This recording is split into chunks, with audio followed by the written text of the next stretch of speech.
dapat itaas natin ang integridad, reputasyon. Hindi tayo pag sinabing tumalon, tatalon.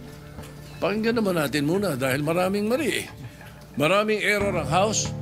May error din yung Supreme Court decision, obviously. So you cannot right a wrong by another wrong. So yun na nga mga kaibigan ang komento before nung sa hearing nung nakaraang araw mga kaibigan. Nga sinabi na nga ni Senador Soto na may mali nga sa desisyon ng Korte Suprema. At yun na nga nagkaroon na naman siya ng panayam regarding na naman dyan sa issue na binago daw ang proseso na impeachment regarding sa, di ba may 7 na nakalatag doon sa desisyon ng Korte Suprema. Yun na nga sinabi niya na mahirap na daw talaga ang mag-file ng impeachment dahil sa mga guidelines na yun. Well, pakinggan natin panayam niya sa video ito mga kaibigan. Kung ang makikita ko sa decision ng Supreme Court ay talagang flawed. Flawed. Sa loob-loob ko. Biro niyo mga kaibigan. Flawed ang desisyon ng Korte Suprema, sabi ng isang batikang senador. Veteranong senador, yun nga lang hindi naman abogado. Kaya minsan magdalawang isip din tayo makinig, no? Kasi hindi abogado eh. At for the first place mga kaibigan, ang isyong ito regarding sa, yun na nga, masyado daw pinapahirapan ng Korte Suprema ang pagpapile ng impeachment base sa bagong nilatag ng mga guidelines. Wherein yung issue na yan mga kaibigan ay naitakil na noong nakarang hearing regarding sa interpolation ni Senador Alan Peter Cayetano with the agreement of Senador Rodante Marcoleta. Pero tuloy natin mga kaibigan ang videos panayam na ito, then mamaya i-insert natin kung papaano in-explain ni Senador Alan Peter Cayetano na yung guidelines na yun ay hindi nagbibigay o nagpapahirap kung meron mang bagong impeachment na ipafile. Tuloy muna natin to. Ay, teka. Una, and this is the pinakamalaki sa lahat sa na issue para sa akin. The 3 branches of government, judiciary, legislative, executive. Judiciary can never amend the Constitution, never even pass a law unless it is a decision and it becomes part of the law of the land. No? Ganun yun eh. Pero ito, Constitution to, kami nga mismo kung hindi kami mag-Constitution Assembly, na kami ang nagpapasa ng mga batas at gumagawa ng mga batas, hindi namin magagalaw yung Constitution itong decision practically amended the Constitution. Yan. Kaya yan, rinig nyo? Yung guidelines na yun daw ay amended daw yun, the Constitution. Ang ginawa daw ng Korte Suprema ay ina-amend nila. Wherein ang point ni Senador Soto is hindi nila trabaho yung i-amend. Kasi nga hindi naman daw sila ang tagagawa ng batas, kundi ang Senado. Yun ang point ni Senador Soto. Tuloy natin. Sa akin, kahit hindi si VP Sara yun, ewan ko kung anong political ng gusto nila. Sa akin, the point is,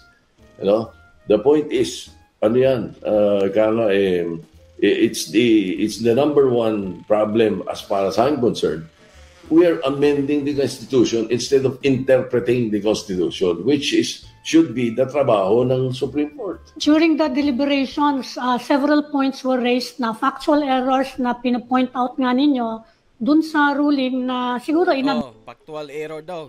Sinabi na nga, di ba kanina sa intro ng natin video na ang dami daw error na ginawa ang Supreme Court base sa desisyon sa pagbasura o sinabing unconstitutional daw ang impeachment ni VP Sara. Well mga kaibigan, agree ba kayo dyan sa opinion, sa sinasabi ng veteranong senador? Advertent din on the part of the Supreme Court, no? At umaasa kayo na ma-appreciate yun ng ating Korte Suprema and yun na nga, baka sakaling ma-reverse yung kanilang desisyon. Ngayon, paano kung hindi i-reverse? What if they double down? Sabi nila, hindi, okay na yan. Yan na yung aming Yeah. Wala nga, in the history of the Philippine or sa tinatawag nating Supreme Court unanimous decision, never pa talaga nangyari guys na ito ay na-reverse. Base sa history. Na yung aming napagdesisyonan.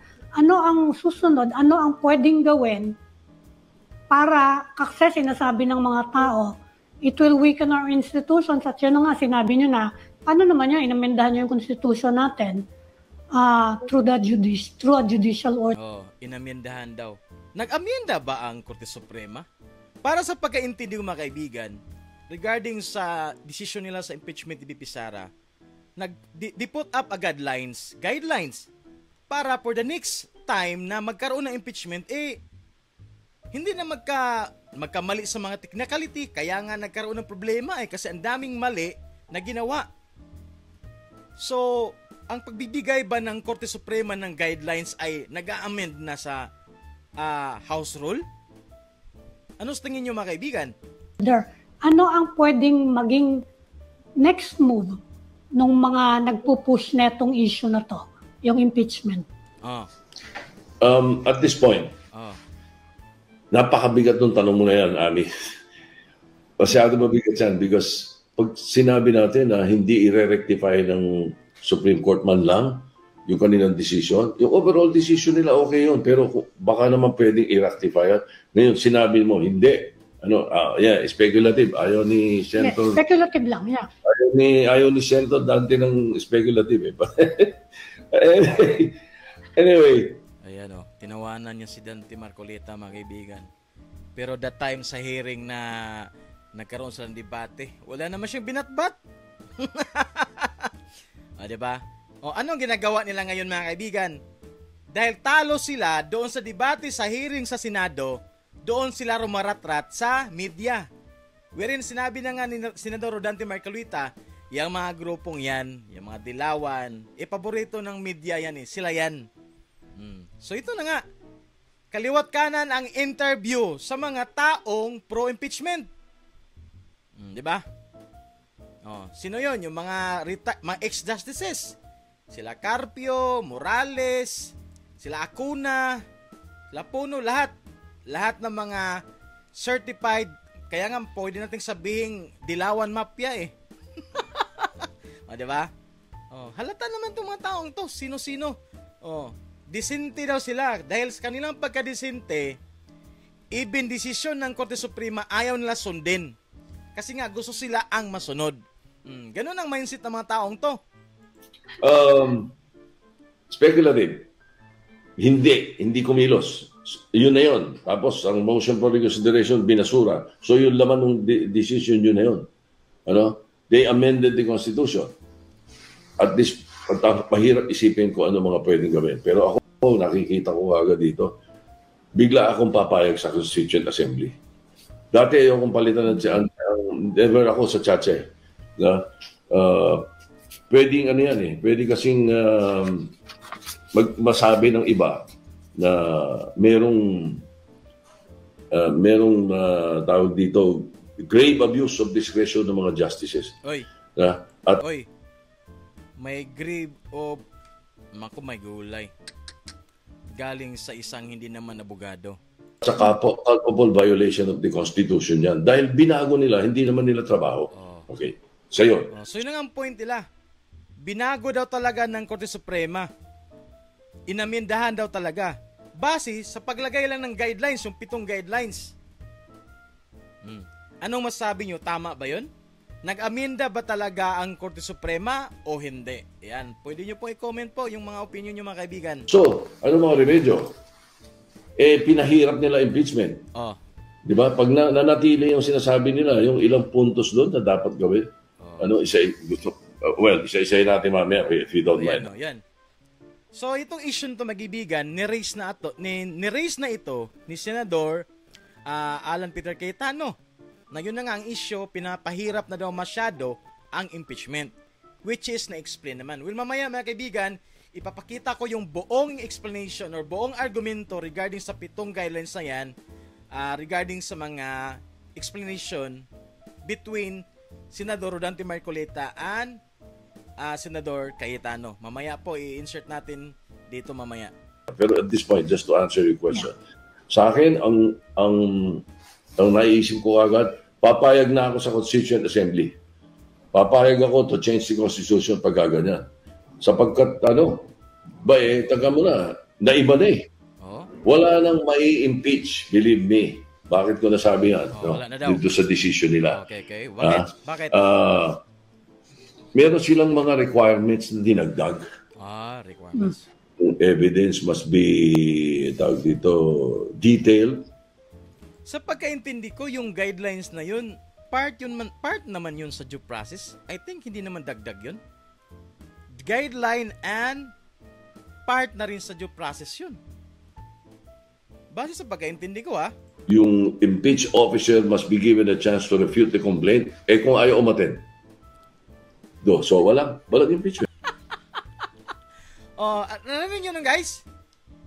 Kasi sinabi daw doon sa guidelines na dapat bigyan ng tsansa makasagot ang hinahabla, ang ini-impeach. Dalhin doon sa Committee of Justice. Pasagutin. What if daw kung hindi daw magpupunta o hindi pupunta? So wala daw mangyaring impeachment. Mali naman yan. Kasi either pupunta siya o hindi, kung magpasa lang siya ng pleading, mga kaibigan, allowed naman yun. For example, hindi siya pupunta.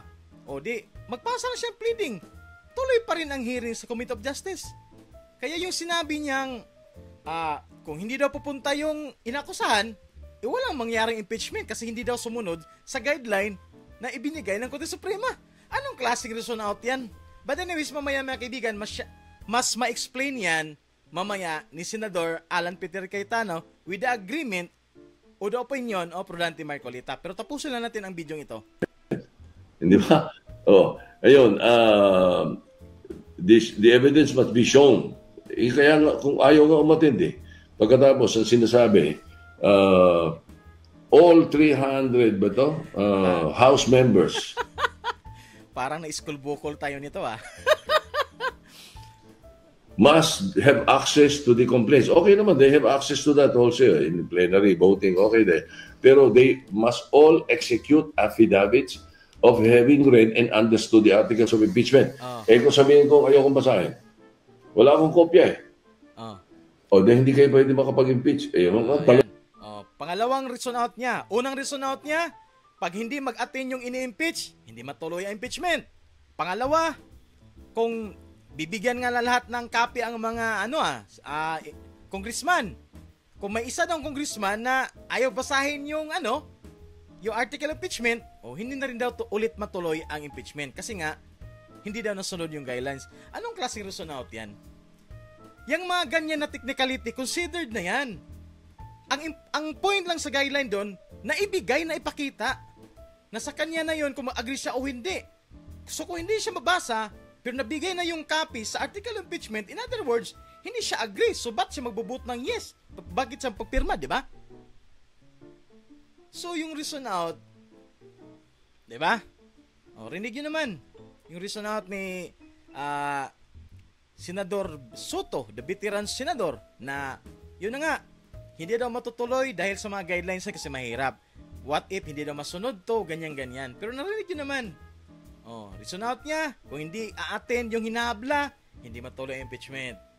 Tapos, sa mga congressman, binigyan daw ng article of impeachment pero hindi binasa, hindi rin matuloy ang impeachment kasi nga hindi daw binasa Mga technicality na ganun, alam na yan ng Korte Suprema. Kung hindi nag-attend sa hearing, magpasa siya ng pleading. Or kung hindi magpasa ng pleading o hindi mag-attend, automatic na yun.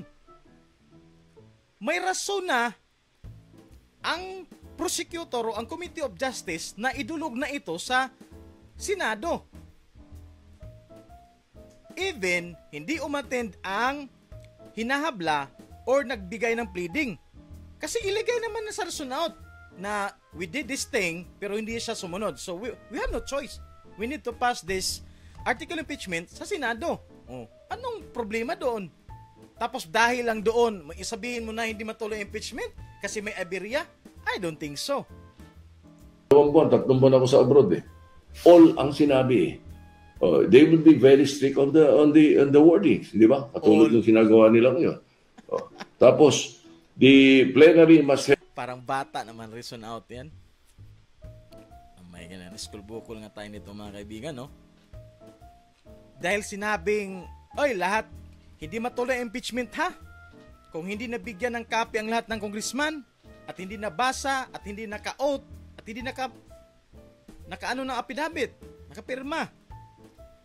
So lahat ng mga yon, mga congressman na yon, na binigay na lahat, tapos hindi sila nag-approve, nagpirma, nasa kanila na yon. Ang point lang ng dyan, ng Korte Suprema, na ang lahat ng iyong proseso ay nabibigay. Due process nga di ba? Whether they comply or not, basta naibigay. Hindi tulad sa nangyari ngayong impeachment na wala talaga. Walang article of impeachment pinabasa sa mga congressman. Ang daming technicality mga kaibigan. So dito na tumalaman mga kaibigan, ang daming reason out. Alam na natin, kung matingnan nyo sa media mga kaibigan, lahat ng mga pro-impeachment, kaliwat kanan ang interview sa mga mainstream media. Part na rin yan sa trial by publicity mga kaibigan. Gusto nilang i-broadcast na itong Korte Suprema natin ay wala na. Sabi nga nila, clone na daw ng Duterte. So sa ngayon mga kaibigan, ang binirbira nila ngayon, ang kredibilidad ng Korte Suprema, which is hindi talaga tama yan. Alam naman natin itong mga grupong to, mga dilawan, mga disente, sila gusto ang tama, laging tama. Kung mayroon mang desisyon, dapat naka-align sa kanilang mga interests. Lengthy debates. May closure nga ang House 10 minutes Diba? Kaya inaapura yan pati kaya nung ginawa ng konstitusyon yan, para nga mabilis Tapos sinasabi pa nila, the House must conduct a hearing with the defendant present. Ayaw umaten. Yan Kaya nga dinadala sa Senate ang kahit na anong ganitong paano daw kung hindi attend yung inabla? Diba? Ito mga kaibigan, tapos na yung panayam kay Veteran Soto. Agree ba kayo sa kanyang mga reason out, mga sinasabi na ang Korte Suprema daw yung nag-amenda regarding sa proseso, House rule ng Kamara? Or hindi? Ayan. Paki-comment po mga kaibigan kung ano ang mga sabi nyo. Ito na po, ipakita ko pa na po yung video ni Senador Alan Peter Cayetano with the agreement of Rodante Marcoleta mga kaibigan. Ito po. He would give me the honor of asking him a few questions and allowing me to interpolate on 2 or 3 topics. The first one is whether or not naging imposible na mag-impeach under this decision. The gentleman may proceed if Senator Marcoleta will so allow it. Yes, Mr. President. Mr. President, sabi po nung iba, imposible na daw mag-impeach ngayon dahil sa desisyon. Sino yung mga iba na yon? Yun yung Dilawan, Black. Makabayan, Black, Dilawan, Black, Disente o Pink Lawan, sila yon. Sila yan mga kaibigan. Mga ex-justices na naka-align, ex-justices nga naka-align sa mga Dilawan. Decision before you, I approached you last week. You've been studying it. I see your radio program. Mukhang 10 beses mo na nabasa yung desisyon at apparently, Mr. Senator, you also listen to criticism. So kung ano rin yung sinasabi ng iba, pinapakinggan mo rin.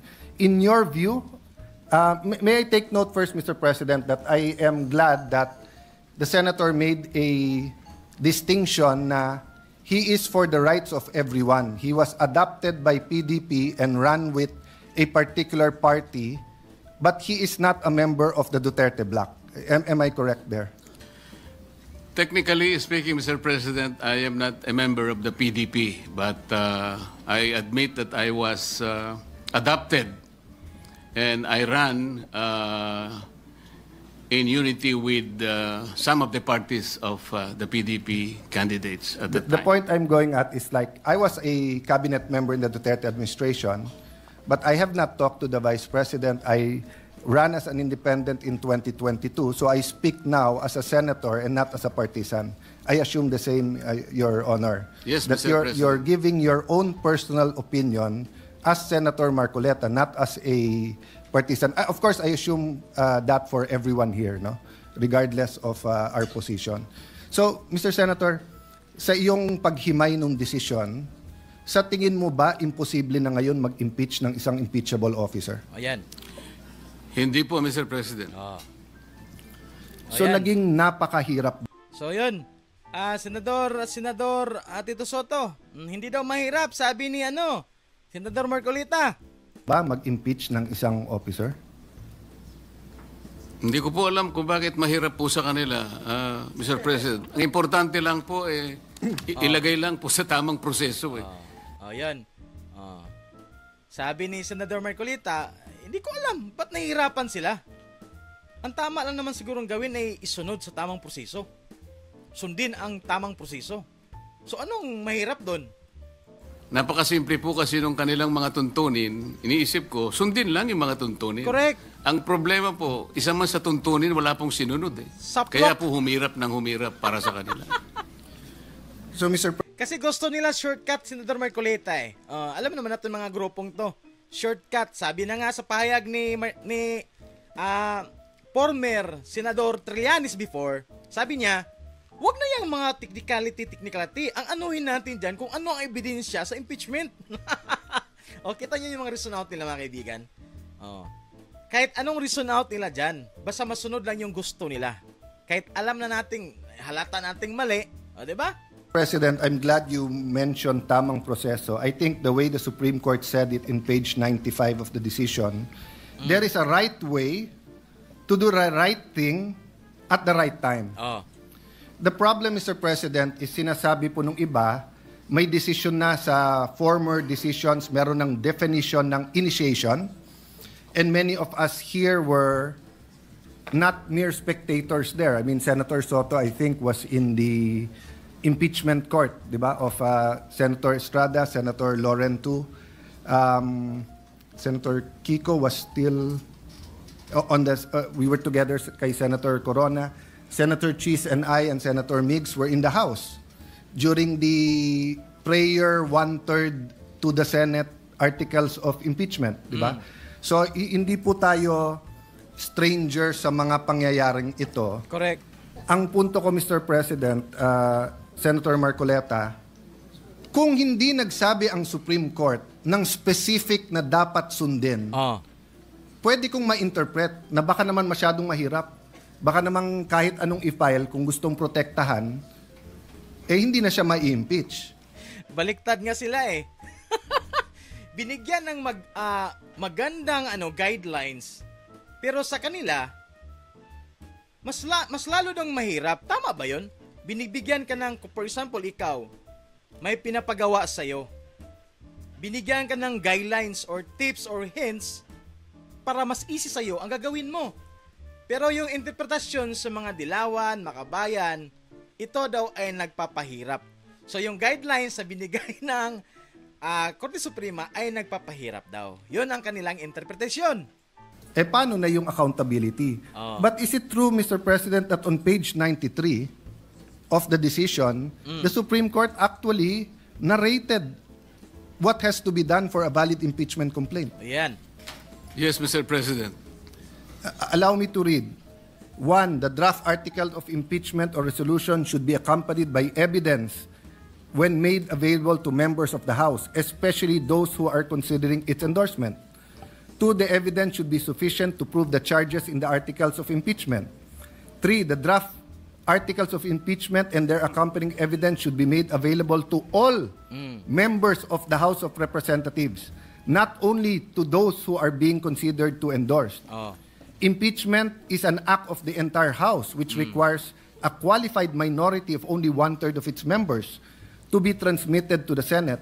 However, the House of Representatives is a deliberative assembly where each member should be allowed to represent the views of their constituents. Let me stop there first. Mr. President, may problema ba yung number 1 na yung articles of impeachment kailangan may ebidensya? Wala pong problema doon, Mr. President. Hindi ba ho baliktad? Kung walang ebidensya, may problema. Correct. Tama po. Kasi kung walang ebidensya, ano yon? Tapon mo sa Senate, bahala na si Batman. So, precise... Which is yun ang ginawa nila. Ang siniguro lang nila, makakuha sila ng perma, tapon na agad sa Senado. Yun ang ginawa nila. Tama ang Supreme Court that even if 1/3 endorse or file, dapat may ebidensya na. Let me go to the second part. The evidence should be sufficient to prove the charges in the article of impeachment. Mr. President, tama po ba na iba po yung sufficiency at iba din po yung quality or yung burden of proof? Di ba? Opo. So halimbawa po, sa piskalya, hindi po kailangan sa piskalya beyond reasonable doubt. Probable. Kailangan lang that there is probable cause that a crime was committed and there is probable cause that the accused committed that crime. Yes, Mr. President. So in the same manner, hindi sinasabi dito sa 2 na kailangan mo ipresenta sa mga congressman lahat ng testimony, lahat ng ebidensya. Ang kailangan lang, if you assume the evidence to be true, it will be enough to convict. Tama po. Because if not, then sayang lang ang oras natin sa Senate. Correct. Kung may articles of impeachment ka, walang ebidensya or may ebidensya pero yung ebidensya is not sufficient to prove the charges, either the Senate will be a kangaroo court and convict without evidence or we will be wasting our time. So wala rin problema sa number 2, Mr. President. Wala po, Mr. President. Number 3, ang sinasabi lang ng number 3, kahit na pumirma yung 1/3, kailangan ipakita pa rin sa lahat ng Kongreso. Isa po sa hinanakit po yun nung bata ako dahil ako po'y payat nun at hindi katangkaran. Parati akong saling pusa sa basketball, baseball, volleyball dahil hindi po ako ganong kagaling sa sports. Sa Congress ba, hindi ba tamang rule to? Na kahit wala ka sa majority, kahit wala ka sa qualified minority, kapag ka may impeachment, merely being elected as a representative of the district or of the party list, dapat ipakita man lang sa iyo Tama. yung articles of impeachment at saka yung ebidensya. Tama po kayo. Wala man lang po akong nakita sapagkat ako po hindi isinali sa pakakitaan ng... So naiintindihan niyo po kung paano maging saling Hindi ko nga pusa. po alam na meron na po pala. Hindi man lang kami binigyan eh. Kaya nung tinanong ko po yung aking mga kasama, kayo pala bigyan nyo nga ako ng kopya. Para mabasa ko. Correct. Wala rin kami. Paano nyo pinirmahan? O hindi naman namin binasa nung pinirmahan na. Basta meron lang binigay ng mga signature pages. Pages. Doon lang kami pumirma. So Well, hindi nyo nabasa? Hindi.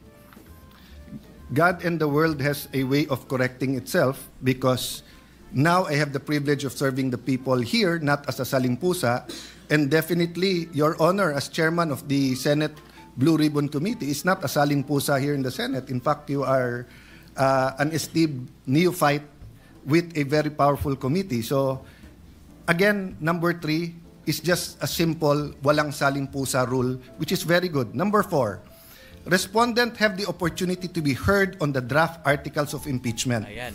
Hindi ko na po babasahin dahil mahaba, pero basically ang sabi ng Supreme Court dito, hindi naman kailangan pumunta doon ang Vice President. Pwedeng through pleadings. Yan. Di ba, mga kaibigan? Sinabi na mismo ni Senador Alan Peter Cayetano na hindi na kailangan ang presensya ng hinahabla o ng in-impeach doon sa hearing sa Committee of Justice. Pwede siya magplasa ng pleading. Pero ano yung reason out kanina ng Senador Soto? What if hindi i-attend yung hinahabla o in-impeach? So hindi matuloy ang impeachment. Anong klaseng reason out yan? Di ba? Pangalawang reason out niya kanina.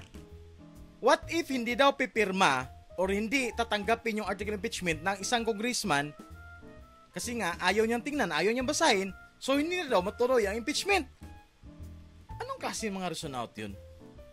Di ba? Yung mga ganyang technicality, alam na yan ng korte. For example, ikaw, sinabihan ka na, huwag mong gawin yan. Tapos, ginagawa mo pa rin. Nasa'yo na yan. Kumbaga, ganito mangyari dyan. Whether you comply o hindi, basta ipinakita namin ang article of impeachment, bahala ka na dyan. So, base sa guideline mga kaibigan, for example, ipasa na ng Kamara doon sa Senado. Whether yung ibang mga congressman bumasa o hindi bumasa, pero at least ipinakita yung article of impeachment. Yun ang point dyan. Hindi ibig sabihin dahil hindi binasa ng iba, yung binigay na kopya ay hindi na matuloy impeachment. Ano namang klaseng reason out yan, bitiranong senador? Kahit ordinaryong tao, maintindihan naman yung ganyang mga technicality. Ang importante na ipakita, yun ang point dyan. Na due process nga eh. Pag due process lahat, hindi mo pwedeng isit aside. Due process. Yun ang point ng, kaya binigyan ng guidelines eh. Para hindi mahirapan, tapos sabihin nyo, masyadong pinapahirap. Oh my gulay. Meron po bang masama dito, Mr. President, na kapag may na-impeach, bigyan man lang siya ng kopya at pasagutin muna siya sa House Tama. bago siya pasagutin sa Senate? May masama po ba dito? Wala pong masama, Mr. President. Ang totoo nga po, sinasabi nga na dapat i-repair po lahat ng impeachment complaints kahit na yung pinirmahan ng 1/3 o higit pa, i-repair sa Committee on Justice. Yun po ang paraan siguro para magkaroon man lang ng pagkakataon ng Vice President, kahit na by pleadings lang, makasagot siya. Yeah. Pero Before- hindi nga po ibinigay. Before I go to number 5, Klaro. Sinabi na mismo ni Senador Alan Peter Cayetano at ni Senador Rodante Marcolita na kahit pleading. Hindi ba yan narinig ni Senador Soto nung hearing? Until now, sinasabi niya pa rin na, what if hindi mag-attend yung hinahabla at ini-impeach? So, hindi matuloy ang impeachment? Di ba? Ano sa tingin niyo mga kaibigan? Di ba parang ang UI naman itong reason out na to, napaka-UI. Pwede naman pleading. Or for example, pagpalagay natin na hindi umattend, hindi nagbigay ng pleading, kumbaga nagmatigasan. O anong masama doon? Ipasa sa Senado. Ilagay niyo sa note na we comply, we give summon to the person na i-impeach, pero hindi siya nag-attend at hindi nagbigay ng pleading. So we decided to pasa na sa Senado. Para sa Senado, ang impeachment court na ang bahala magdesisyon sa ginawang paglabag or hindi pagsunod ng taong ini-impeach. So anong masama doon? Dahil hindi lang nag-comply yung ini-impeach, maging ano na yun, maging hindrance, maging balakin na yun para hindi matuloy impeachment? Parang hindi naman. Napakaano ng reason out mga kaibigan, no? Yung pinumpoint ni bitiranong senador na dalawa, kung tayo mga ordinaryong Pilipino makinig, napaka-uwi na kanyang reason out na dahil lang doon, naging mahirap na daw talaga mag-impeach. Oh my gulay. just because I like your answer, Mr. President, one thing that guides me, no? So I've in coming to my decision with this, I follow two books. One, the Bible, which is of course a covenant between God and people, tayo, and the Constitution, which is a covenant among the Filipino people and the government, no? Alam mo, both books talk about due process. Ang Panginoon, nung kinain ni Adam at Eve yung prohibited fruit, nagtanong muna siya, ba't kayo nagtatago? Hindi nag-accuse, nagtanong muna, pero alam na ng Diyos.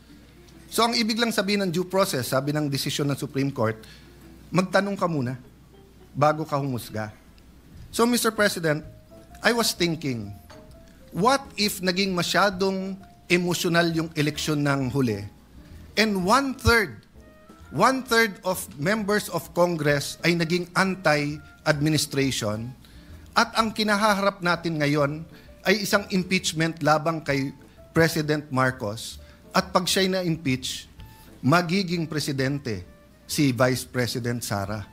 I wonder if all of us in this room and out of this room will still have the same paninindigan.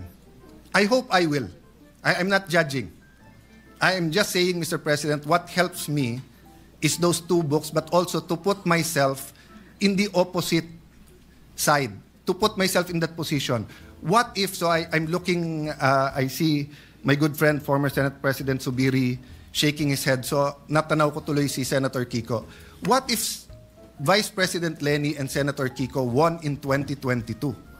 And what if ang ini-impeach ngayon ay si Senator Kiko. I hope yung decision ko to support this decision would be the same. Tama. Tama Because po, the Supreme- dapat walang pagkakaiba. Wala saan pagkakaiba. So number 5, a reasonable period of time determined on the basic of complexity of charges must be given to all members of Congress. Kasi lumalabas po, yes, tama si Senator Soto, ibang mode yung 1/3. Pero lumalabas po mismo sa pleadings, mismo sa sinabi ng House of Representatives, wala pang 3 oras. Yung Wala po. ibinigay sa mahigit 200 na pumirma, samantalang ang complaint is a few hundred pages. Tama po ba?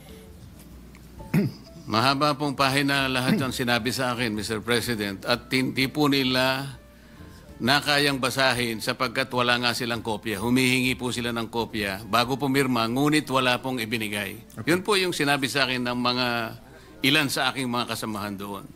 Yung number 6 po, Mr. President, madali kasi kailangan yung impeachable act is an act done while they were in their present office. So wala naman pong problema dyan. Meaning, kung may nagawa si Senator Cruz nung konsyal pa siya, pero ngayon Vice President na siya, hindi naman siya pwedeng impeach base sa ginawa niya nung konsyal siya. Tama po. So madali po yon. Number 7, at the very least to accord the opportunity to be heard under the requirement of due process in the procedure under Article 11, Section 3, Paragraph 4, after the draft articles of impeachment and required proof arrived at. Letter A, the House of Representatives should provide a copy of the draft articles and its accompanying evidence to the respondent and give her an opportunity to respond within a reasonable period. May problema po ba dito? Wala po. Kapag ka ganito kabigat, natatanggalin mo ang isang impeachable officers, tama po ba yung surprise? Hindi po. Hindi. Parang, eto yung wag mo nang tignan, 1/3 naman kami, sa Senado ka na, Magpaliwanag. sa Senado ka na mag-reply.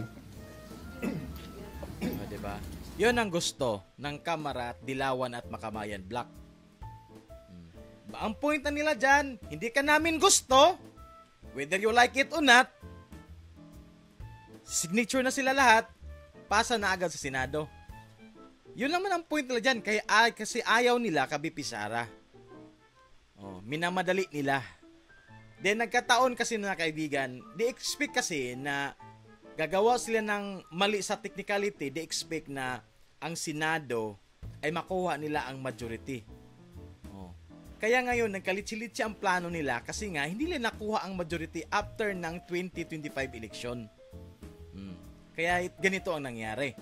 Pero hindi pa rin sila sumusuko mga kaibigan. Nagkaroon pa rin sila ng connivance.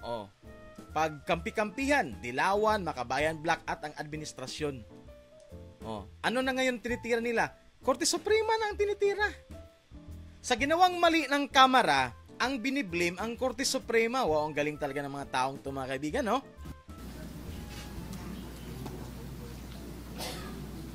Letter B simply states that all members, again, it's the walang saling pusa. So, Mr. President, in other words, it is not true that it is now too difficult. Sundin lang yung page 93, Correct. 94.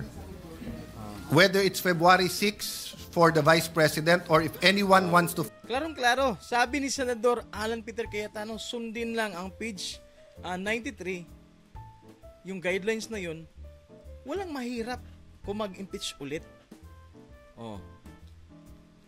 Abogado na mismo ang nagsalita, magaling pa na abogado, with the partnership of Rodante Marcoleta. Magagaling na mga abogado to. Sinabi nila mismo, hindi nagpapahirap ang guidelines na yun. Pero yung komento ng bitiranong senador na si Toto Soto na hindi naman abogado, nagpapahirap nga daw yun. Well, sa bagay, maintindihan natin ba't nahihirapan siya.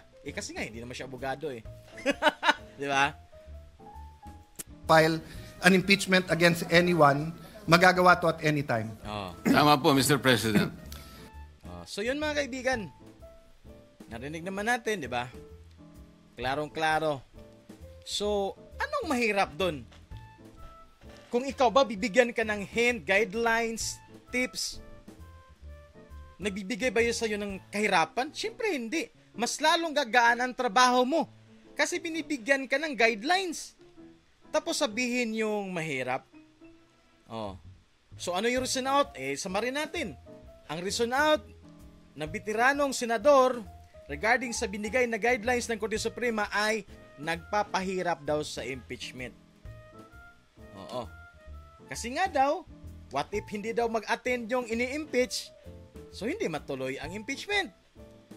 Then what if yung ibang congressman binigyan na nga ng copy, hindi daw ito babasahin kasi ayaw basahin, hindi rin daw matuloy impeachment. Oh, rinig yun naman, anong klaseng kauihan na reason out yan? Di ba?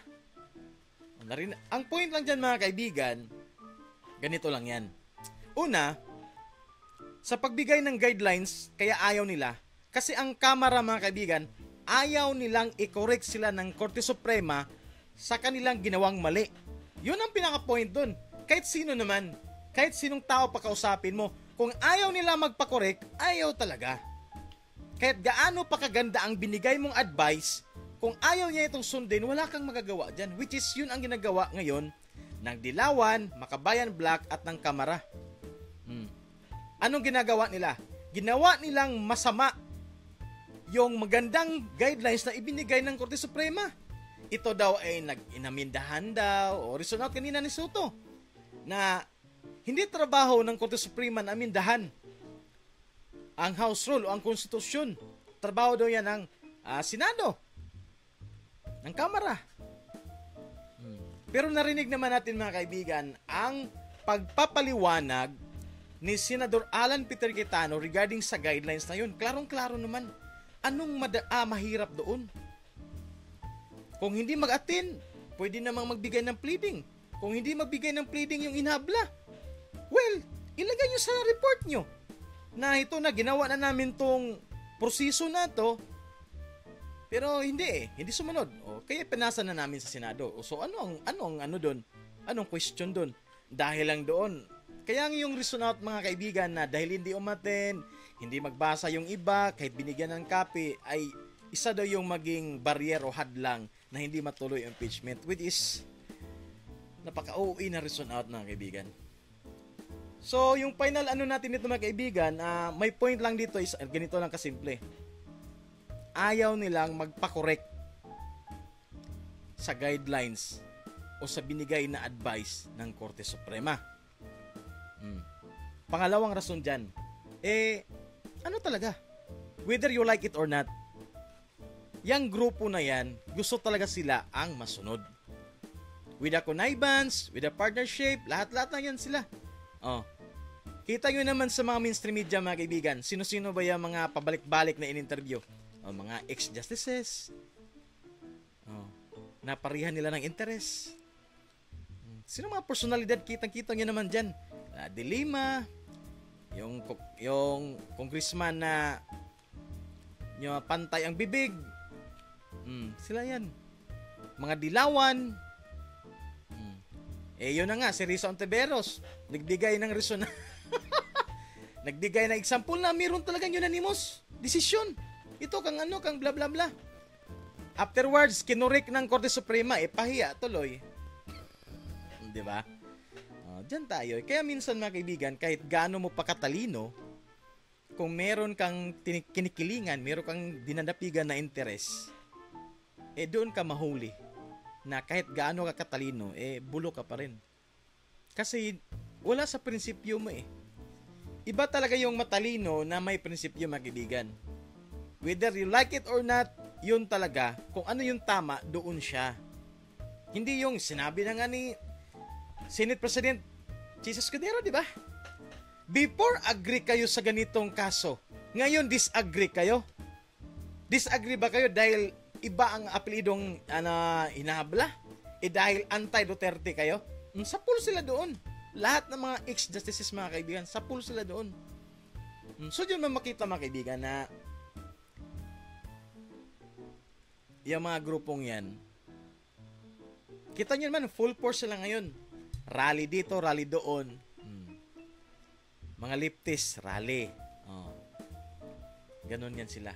Sino ba yung mga mga kaibigan nila dyan, mga ibang mga madre, mga pare, mga leptes, dilawan, yan sila. Dati pa naman yan, pero hindi yan umubra sa panahon ni Tatay Digong. Nanalo si Tatay, ang dami ng paninira ka Tatay before, di ba? Nanalo. Kasi nga, ang totoong power talaga ay nasa tao. Nasa mga tao na ang paninindigan ay nasa tama. Merong prinsipyo. Then, nagpapasalamat tayo na nagkaroon na talaga ng majority. Majority sa mga tao sa Pilipinas ay nasa tama. Kung ano ang tama, doon. Kaya nga nanalo si Tatay Digong before, di ba? Yang mga grupo na yan, dati pa yan silang ganyan. Pag merong desisyon na ayaw nila, mag-iyakan lahat yan sa daan. Ang leftist sa daan, tapos panay media, press conference, yung mga dilawan, mga pinklawan, mga bayan black. Di ba? Kita nyo naman sa news, ang daming grupong nag-file ng petisyon doon sa Korte Suprema. Ang daming mga negative comments sa ating mga justices. Dahil bla bla bla bla, ganun. So, well mga kaibigan, tingnan na lang natin kung ano ang susunod na mangyari. Kung ano ang tugon ng Korte Suprema sa ginawang MR ng Kamara. Whether baguhin ba nila ka-desisyon or hindi. Pero base na rin sa experience, it will never happen na unanimous decision na ma-reverse. So, I hope nakuha nyo yung point ko regarding sa topic natin ngayon. Na yun na nga, minsan masyado talaga kahit gaano mo katalino, pag gusto mong baluktutin ang tama, mahuhuli ka talaga eh. Magiging kingkoy ka ba, no? Narinig yun naman kanina. Yung mga reason out natin regarding sa panayam kang Soto, din sa explanation ni Senador Cayetano and Rodante Marcoleta. Klarong-klaro naman yun. So ano pa ba ang mas mahirap intindihin nun mga kaibigan? So yun na nga mga kaibigan, I hope nag-enjoy kayo sa ating video sa araw nito. Until next time, bye-bye!